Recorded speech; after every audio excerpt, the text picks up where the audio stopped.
any vegetarians? We've got some. We do eat veggies. You have veggie too. Same thing, trying to get the kids to eat it, but they won't. But these ones here, because they look a bit odd, don't they? These are our yams.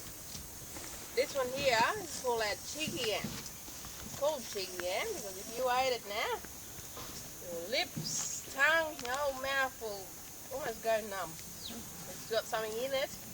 It won't kill you, but it's like poison, but it's very bitter and it's not very nice. It's got like a yellowy flesh inside. So what we've got to do with this one is prepare it. So what we've got to do, firstly, because I've got quite a lot there, we have nice hot coals. Put on the hot coals, cover them up for a bit. It's not cooking them, so it's just covering them up, let them burn for maybe a couple of minutes, then take them out.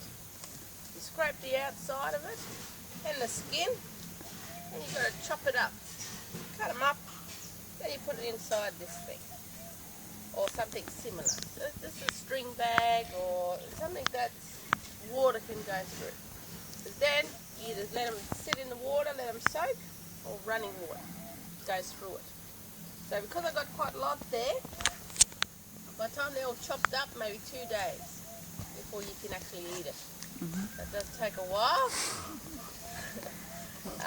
But by the time it's ready, it's got a nice flavour. It's got like a turnip and maybe a potato taste, something like that. Can't explain.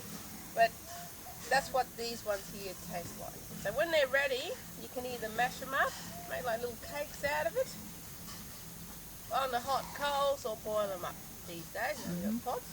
So they do take a while. We've got a couple of other yams that you have to do it the same way, or we've got another one that's really, really big, and we cook it in a ground oven just like what Freddie did before.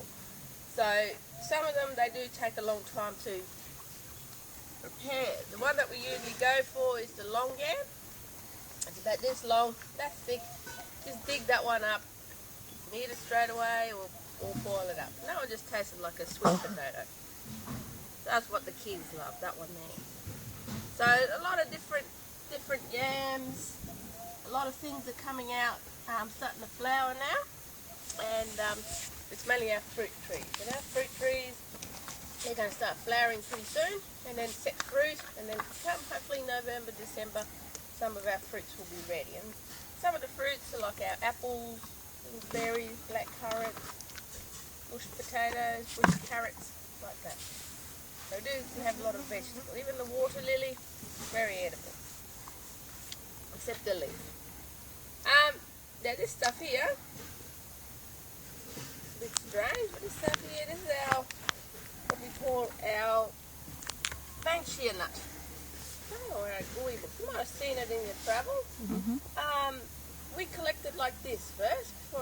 This is the young stage. So before it gets all these little seed pods on it. So when we collect it like that, it looks like this inside it. It's very hard. So we light the tip of it,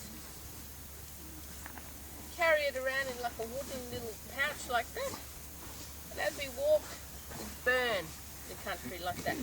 So we burn the grasses as we travel. So it's a good way of carrying fire a long time ago. I have a feel of it. Oh, sorry about that. Fingers a bit strange this morning. So it's a good way of carrying fire. So it's slowly, there'll be no flame, you just smoulder it. It's really slow. So it might burn maybe 10, 15 minutes.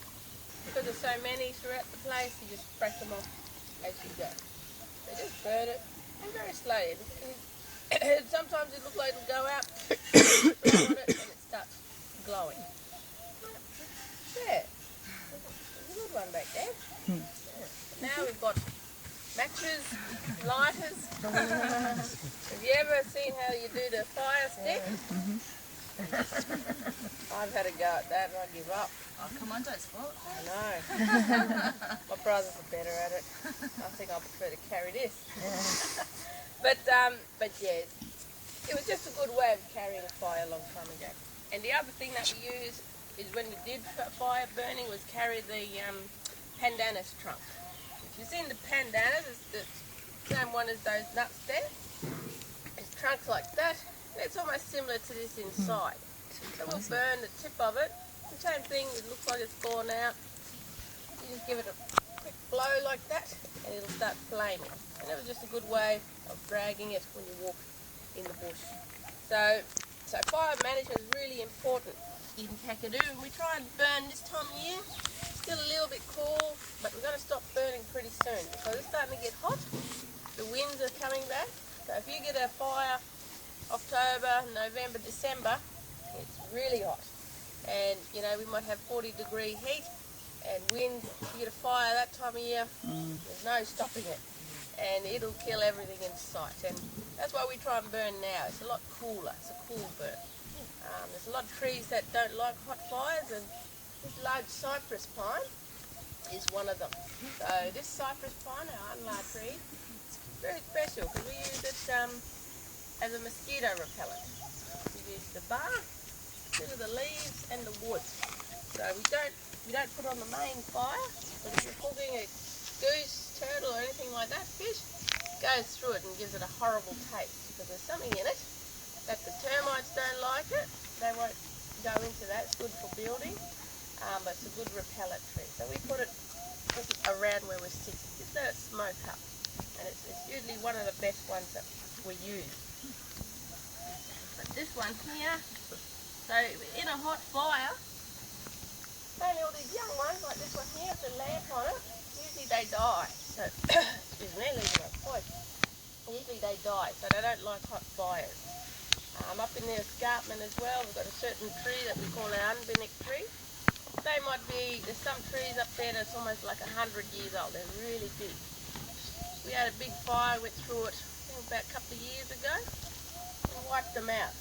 So that's why we try and burn up there around June, July. Try and get that fire because there's a lot of leaf litter up there. Now this stuff is also a repellent for our mosquito. I don't know if you've seen it. When you collect firewood, this falls out. What it is what the termites leave behind. And it's certain little termites that mainly hollows out these instruments. I think they're called captotermes or something. You've got mastotermes, captotermes. We just call them termites. It's too difficult. So these ones here, when we collect firewood at bush, big bits fall out. And all it is what they make their house from. So when you look at this one, you can see the little tracks. But what we use it for, get it? You light the tip of it, flame goes out, you put it around us and it smokes. Just like a mosquito coil. Cool. So we use it, put it around us, usually really big bits like that. And just let it smoke up when we're sitting next to a fire.